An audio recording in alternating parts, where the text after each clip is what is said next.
Hanggang ngayon mga business hanggang ngayon wala pa sila kamag-anak na Ate Kim at wala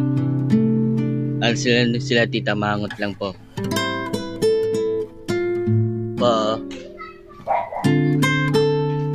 Na dun mga kamag-anak na Ate Kim,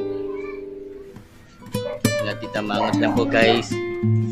Hello guys, ito lang ewan ko palting sila o hanggang ngayon wala pa din. Hindi naman picture nila ni Ate Kim. Yan ang bago.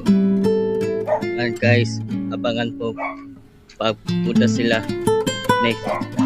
Alam ko kung saan niliping sa Ate Kim doon sa Pasay, katabi yung maong tatay, papa niya, si Kuya Butoy. Abangan guys.